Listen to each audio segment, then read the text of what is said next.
Hi there, thanks for joining me today. My name's Jo and I'm an independent Stampin' Up demonstrator based in the UK.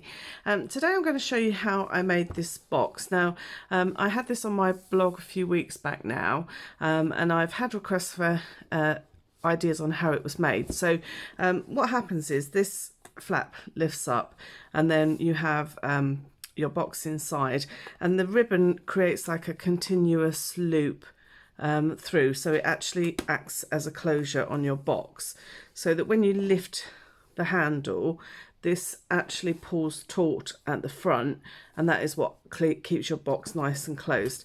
In fact, they're much better once they've got stuff in them, because obviously the weight of it will actually then create a tighter closure. So this is the large one. I've actually made it in 3 different sizes. So that's the large one. I then have the medium one here, and again it's exactly the same closure, so that's that one. And then there's also a small one, which is still quite a nice little size. It would still hold some nice treats, or a piece of jewellery, or something like that. So it's still quite a nice size, but we are going to make the large one today. So I'm going to pop those to one side so they're out of the way. So as I say, this is actually made in 3 parts.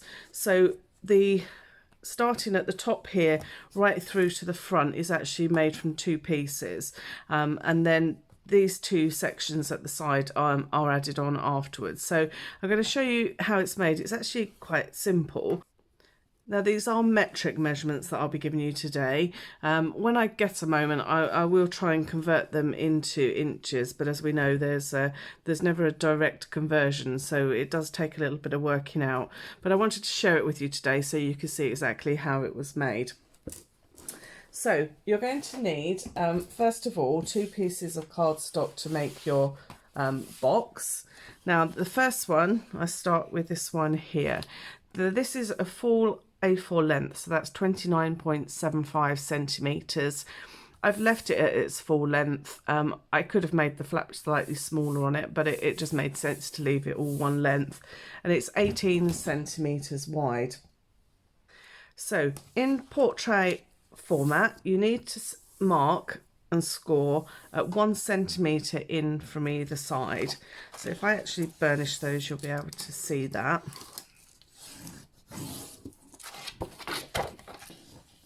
Now this is partly aesthetic and partly to actually join your box together, so it sort of has a dual purpose. Okay, you then need to score at 11 centimetres and then at 22 centimetres if you have it in landscape format, so that's 11 and 22. So this is actually going to be the back, the top and the flap at the front.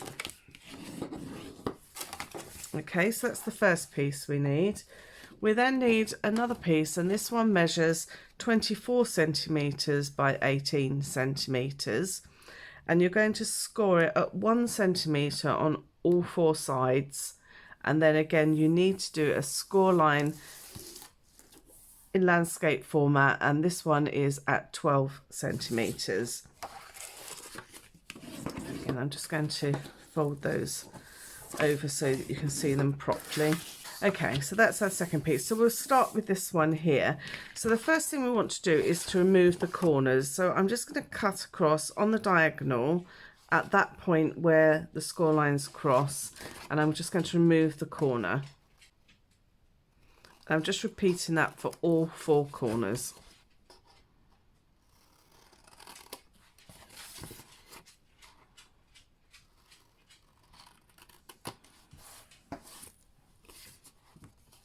Okay, so the next thing I want to do is where this score line comes down the middle here.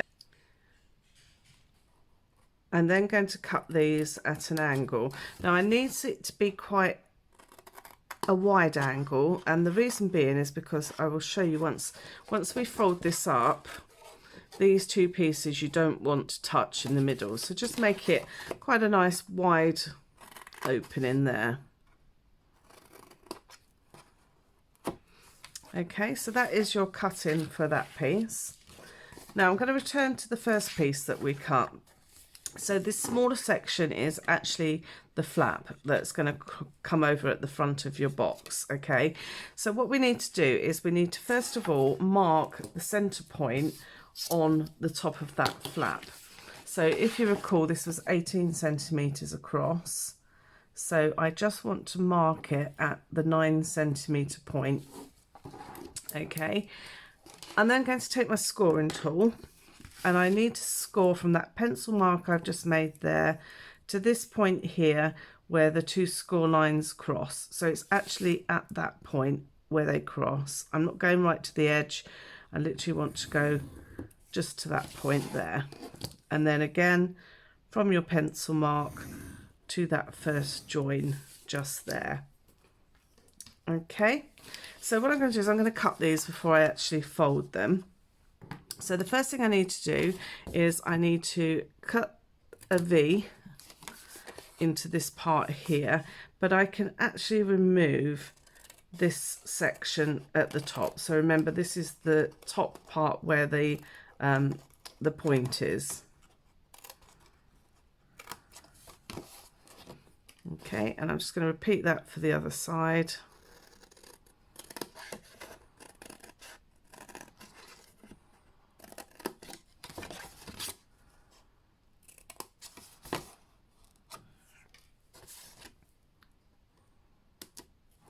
Okay, and then these sections here and here, I just want to cut them into a V, but again, I need a reasonably wide V just so that they will close up properly once the box is put together.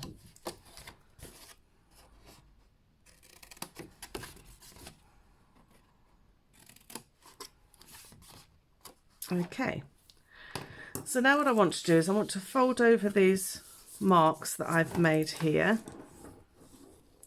And you want to try and get a nice sharp point if you can at that point.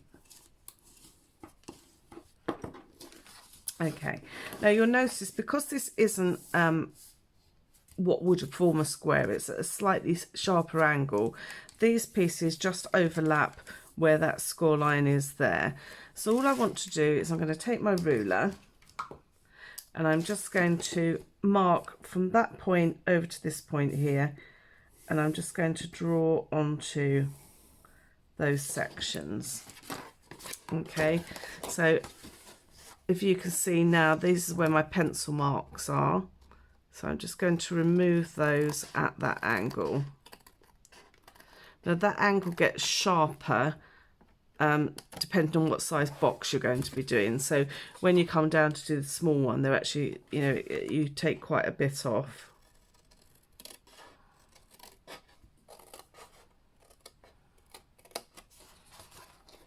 Okay, so that's that piece done. So now what I want to do is I want to actually join these two pieces together. So if I lay them flat, so this is my flap at the top here, and then I've got my second piece, and I'm just going to glue it onto this section here. Now obviously the reason I've done this in two pieces is because our cardstock, even with a 12 by 12 cardstock, wouldn't be wide enough to get this full length from it. So that's why we're joining the pieces together. You could use tape if you prefer to use tape for this section. And one cut I did forget to actually talk to you about was just the end of the first piece. These pieces need to come off as well. So again, this is just so that when the box goes together. Okay, so we now have this quite long piece. So if I just explain to you what the pieces are, this is going to actually be the front of your box. This is the base. This piece will be the back. This will be the top, and then this will be the flap that goes over the top. So you can see it's all in one nice long section.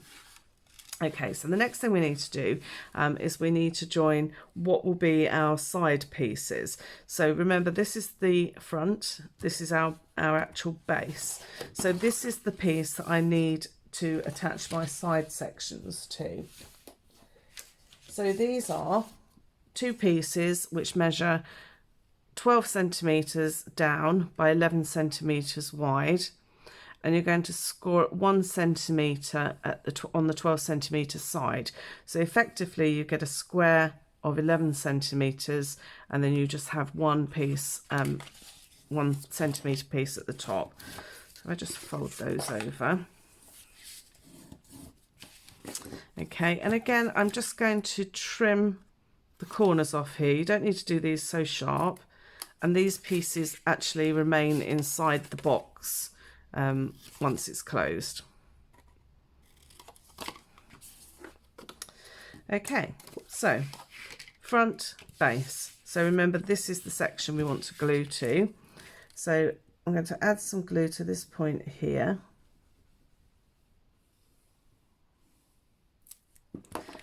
And the flap needs to be on the outside.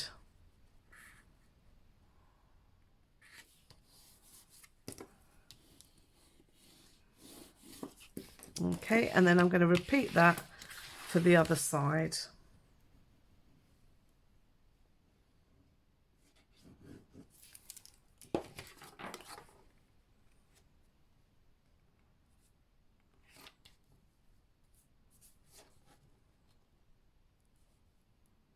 Just go up to that score line, try not to go over it, because then you'll get a nice finish on it. Okay, so that's our box sort of put together. Now what I want to do is to actually add, I'm going to add my decoration at this point, and then we're going to actually put it together so you can see how it works. So I'm going to start, this is your base, so this is the actual front. So you are going to need 3 pieces actually that measure the same. 2 are front and back, and 1 is for the top. So you can do them whatever pattern you want to, but the cardstock measurements are 15 centimeters by 10 centimeters, and then the DSP is 14.5 centimeters by 9.5, and that's the same for all 3 pieces. Okay, the only thing you do need to be careful of, if you have a direction on your paper, which I do here, you just need to make sure that you're sticking it in the right direction. So I know this is the front of my box here, so I know that this has got to be stuck on in this direction. So I'm going to do that now.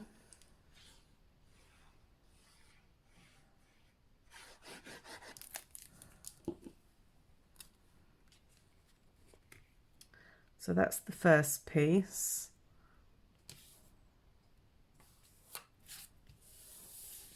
Okay, so this is our base, so this is going to be the back of our box, so I need my paper to go in the opposite direction to this one so that it's up the right way when it actually all gets put together. If you're not confident and you're worried about your directional paper, what I would suggest is that you do this afterwards. You can do it afterwards, it's not quite as easy as when it's laid flat, but of course it's better than getting your paper in the wrong direction. So this is my top. So now I know that I want to have my paper again in the opposite direction to this one, but in the same direction to this one here.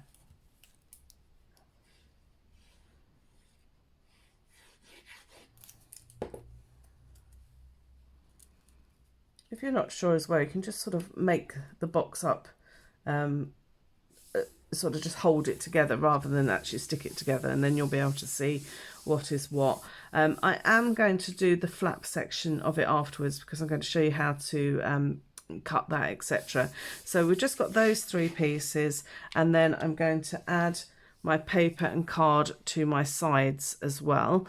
So again, these are cardstock measures 10 centimeters by 10 centimeters, and the DSP is 9.5 centimeters square.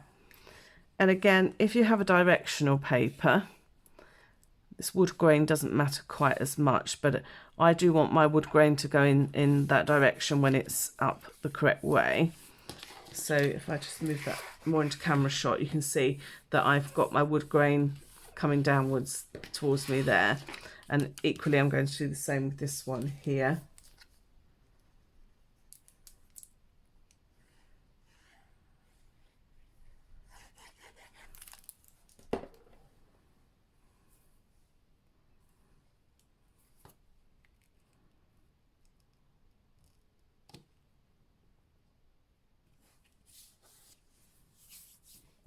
Okay, so that's all our paper stuck on.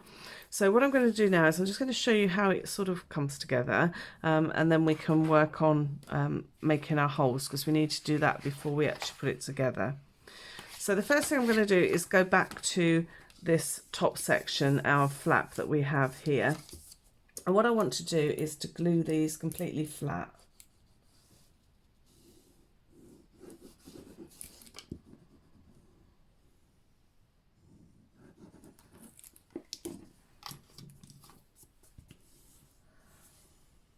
So these will be like double strength. And then if you want to, you can add some DSP to this afterwards just to cover the join if you want to. It's not so obvious on this piece, but on the smaller ones you get quite a wide gap, so it's quite nice to cover it, but it's entirely up to you.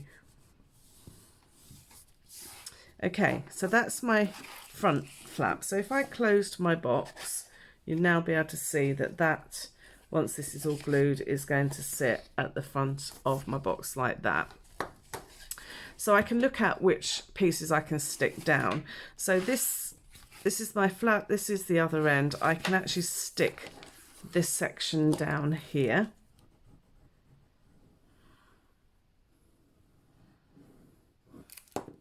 Now this is purely for aesthetics, this piece, because this is just to give us a nice finish on the top of our box so we don't have any nasty raw edges hanging around. So that again is going to go over that. It also helps your flap to sit in place. Okay, now these sections here and at the bottom where we've joined, these are all going to be stuck together.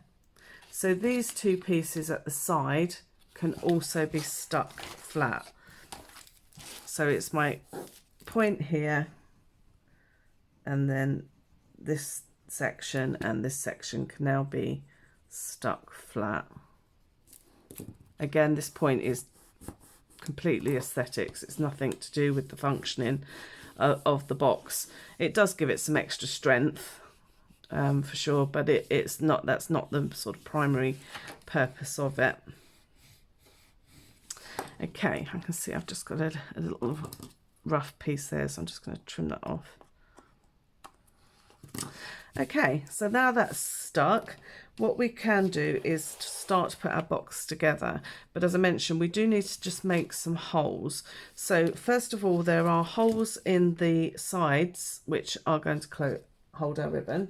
So if I bring the box in, you can see here. And there's also two holes at the front of the box here.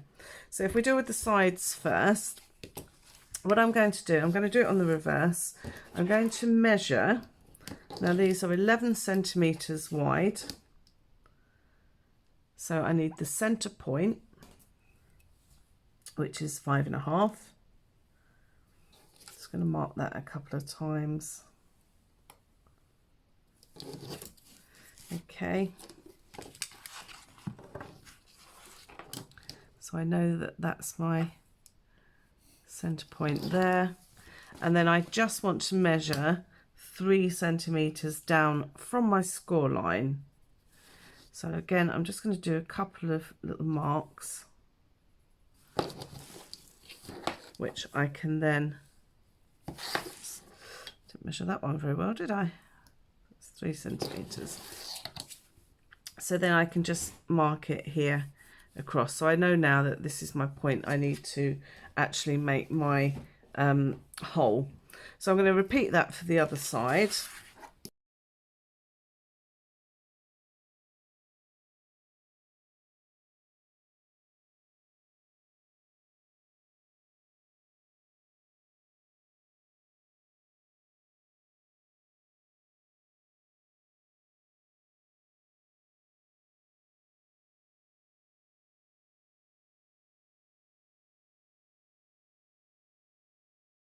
So we're going to make these two first. Now for this I use a crocodile. Two reasons. One, it's very sturdy. It's very it will go through several layers. But secondly, it's got a longer arm reach on it, so I can get into places within my card that I might not be able to with something else. Alternatively, you can use a Japanese screw punch or whatever you have really. So I'm just going to line this up where that point was made, and I'm just going to punch. Now that, as I say, will punch through all my layers. Just turning it around to do the other one.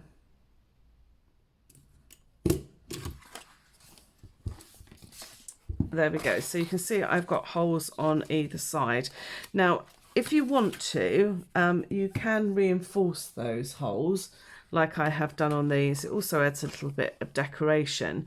And all I did with that was I took a piece of scrap paper and punched my hole. And then I took, this is actually a retired punch, but if you've got a small circle punch or a die, you can then just line it up over the top like a polo mint. Give it a quick punch. And there we go. That will actually create like a reinforced point. So it shouldn't matter too much on this because we've got several layers. So the ribbon's not really going to do too much damage. But so you can reinforce it if you want to. That's how I did that. I'm not going to worry for the demonstration, but that's obviously something you can do if you wish to. Besides being a bit persistent, not wanting to stick down. Okay, so now we've done that, we now need to work out where our holes are going to go on the front of our box. So what I want to do is just to hold this closed. So I'm just lining it up at the front with my score line at the top of my box. Now what I want to do is I want to mark a point of roughly where I'd like my ribbon closure to be. You don't want to be too close to the point because then it's not got a lot to attach on. So you're thinking about where you want your ribbon to go across. Okay, so I'm just going to mark one side, and then what I'm going to do is to take my ruler and I'm going to measure in, so I can see that that is roughly 5 centimeters in from the edge of my cardstock there. So I'm going to do the same again, 5 centimeters in, and then I'm just going to do the same but the distance down. So this was my original one, so I can see that this one is, if I go to the edge of my cardstock like I did before, again it is roughly 5 centimeters, so I'm going to mark that as my point. Okay, so from the edge of my cardstock, and then that's my point, so I can see that's where I want my holes to be. So again, I'm going to take my hole punch, and just where those marks are, I'm going to punch my holes.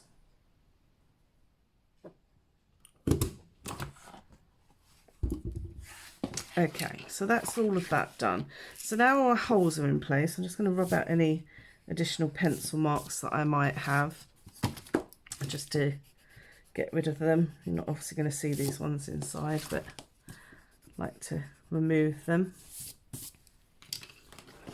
And now we need to actually glue our box together. So what we're going to do is, first of all, I find it easier to do my back piece first. So I'm going to glue this to that side, and then at the end I will glue the front pieces together. Okay, so I'm just sitting this on its end just because it's easier to deal with, and I'm going to add glue just to this flap here, and I'm just going to glue that side piece to that. So once it's in place, I'm just going to burnish it from inside just to make sure that it's stuck nicely, which it seems to have done. So, and then I'm going to swap it round, and I'm actually going to do the same with this one here.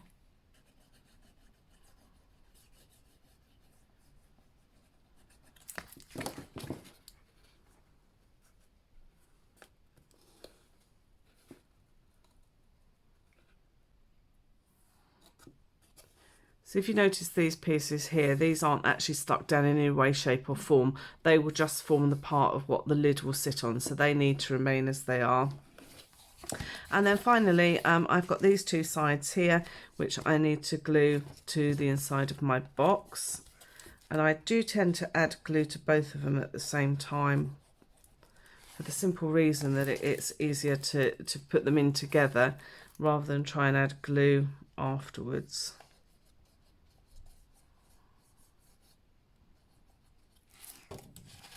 Okay, so I'm just going to pop that inside and then make sure that that edge sticks nicely to it.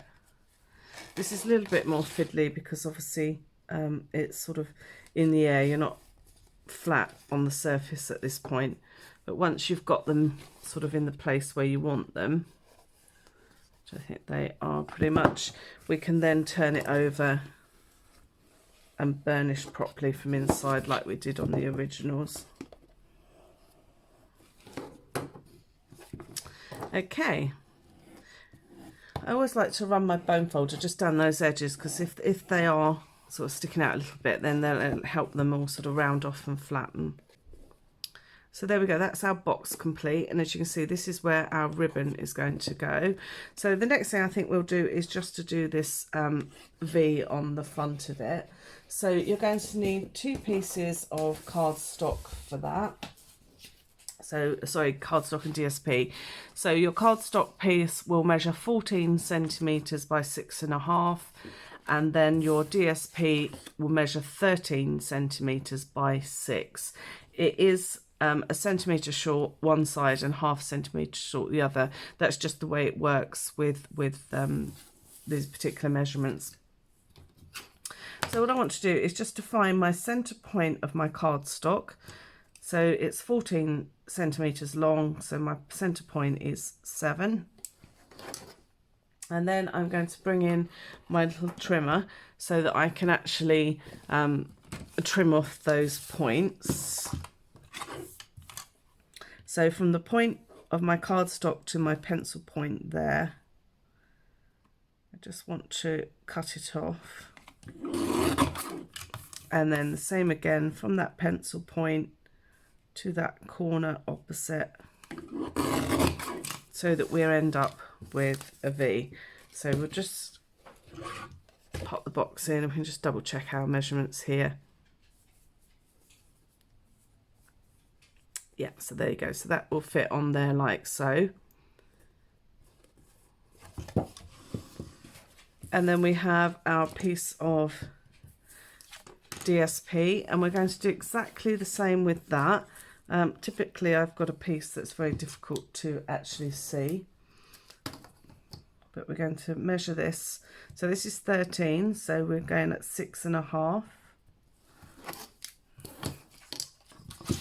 And it's the same thing again. I want to cut on that diagonal.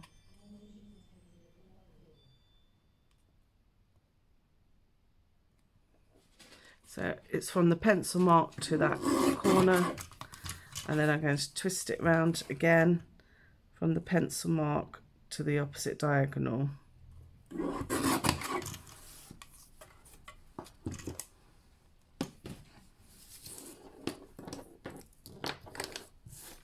Okay, so that's going to sit on top like so. So that will just give us a little border around all the edges like the other pieces.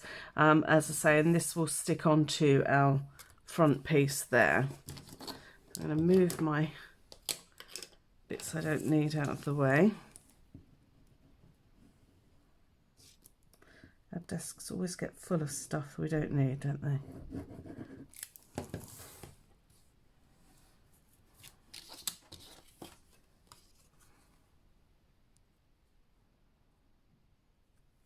You can of course adjust this accordingly if you wanted to make it a slightly bigger border or whatever you'd like on it. I wanted quite a narrow one just so that it sort of stands out on the front of my piece. And then I'm going to glue that in place.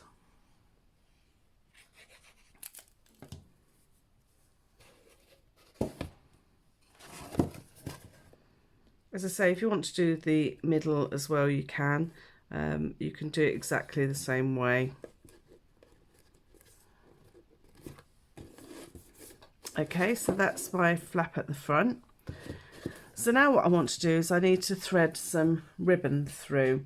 Now I could give you a length for the ribbon, but I find the easiest way to do it is just to add it and then trim it as you go. I find it so much easier because otherwise you're restricting yourself on the length. So we've got the 2 holes at the front, and I want to come in from the inside through this first hole here.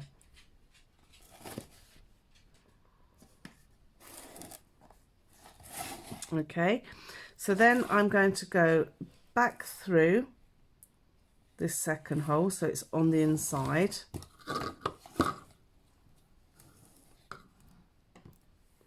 I then want to go through the nearest side there, which is on the left. Keep pulling it through. Now this part creates your handle, so this is where you can adjust it however long you want your piece of ribbon to be. I'm going to pop back through this hole here, and I need to tie this into a knot. So I want to make sure that I've got 1, plenty for a handle, but 2, I've got plenty to tie a knot. So I'm going to just cut it off there, and you can see that I just find that's the easiest way to do it. This bit is a little bit fiddly because you need to adjust your actual ribbon so that you can have something to play with, and you're just going to double it over into a knot up through the center. Now the other thing, of course, you could always do is you could bring the 2 ends through these front holes and then create like a bow. I think that'd be lovely. I think the only risk you've got is that the recipient would try and open the bow. So that's why I liked the idea of putting a knot inside. And I'm just going to pull that knot through so that it is actually up against that piece there. Okay, so what happens inside is you get this effect. So you get the 2 ribbons here, which could either sit on top of your actual gift, or they can just push to the side once your gift's inside. As long as you've got sufficient ribbon, it's not going to matter. So I'm going to close that. First one, I need to open that loop. That's going to close that on top, and then as I lift the handle, you'll see you can arrange your ribbon. It's a little bit twisted as I've gone through there. I'll sort that out in a moment. But as you pull, it's difficult to show you. So as I pull my handle, you can see that actually acts as my box closure. So there we go. So as I say, you can make your handle as long or as short as you wish. So I'm a little bit twisted. I need to just sort that out in a second. And that creates your box, and then you can decorate as much as you like. So on the original one, you saw I did it in the autumn papers. So this one, I've used some of our gingham ribbon. And then again, as I say, this has got, because this has got stuff in it, it holds that so much tighter so that it actually really feels solid, really strong, and I'd be quite happy with that handle to carry that somewhere. So there we go. So that's that one. This is the medium size. So the finished size of this, if I recall, is 12 by 9, oh, 12 by 8. So again, it's quite a nice size. And then the small one, this is quite a cute one. Now this one, actually, I have made an error on, and I'll point this out to you because this is really important when you're actually making your holes here. Can you see that I haven't got much by way of something to hold that in place? So really what I should have done was made my holes just slightly higher. It will be okay, and once something's in it, once something sort of weight is in it, so if I put my punch in it, for example, and then pull it closed, because of the weight, it's not going to move. It will still hold it, but you really do want just that little bit extra on your actual piece here, just to give it a little bit more security, really. So there we go. So that small one, beg your pardon, that one is 9 centimeters by 6. So as you can see, they make a sweet little sort of collection. If I can tilt it for the camera, you'll be able to see them the other way on.